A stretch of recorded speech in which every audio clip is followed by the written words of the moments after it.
Community members in Black River Falls will have to find a new way to get around town. The city's rideshare service ended last week. News 8 Now's Dua Israr spoke to a city official who says the service was an important part of the community. Dua? Emily, people who don't have a car or are unable to drive can use a rideshare app to have someone pick them up. According to City Administrator Brad Chown, that service was used by a large number of seniors and people with disabilities. In the age of technology, getting from one place to another can be as simple as pressing a button on an app or making a call. We had about 20,000 rides that were given. In the past, 2019 was our peak. We were offering about 40,000 rides at that time. For the community of Black River Falls, that's no longer an option.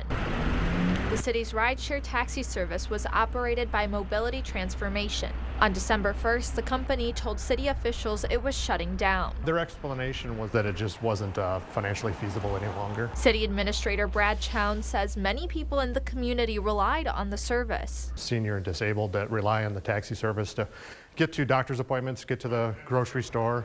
Although the service may be gone for now, people are making do right now. The city is hoping to bring the program back. FDS Enterprises, the company that previously operated our shared ride taxi service. FDS Enterprises agreed to negotiate with MTI and buy the company. MTI has verbally agreed, but the agreement is not official. Right around that $400,000 mark is going to be the total contract cost. Chown says the city also reached out to the Wisconsin Department of Transportation for state rideshare grants. So the taxpayer liability for the shared ride taxi service in Black River Falls is about $70,000 a year. Chown says while people wait for a new service, the community has come together.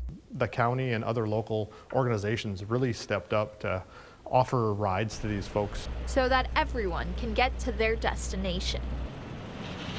The Jackson County Human and Health Services expanded their bus schedules and routes while the community waits on a decision from MTI and FDS. Emily? All right, thanks, Dua. City officials will hold a public hearing on Wednesday, December 21st about the rideshare service.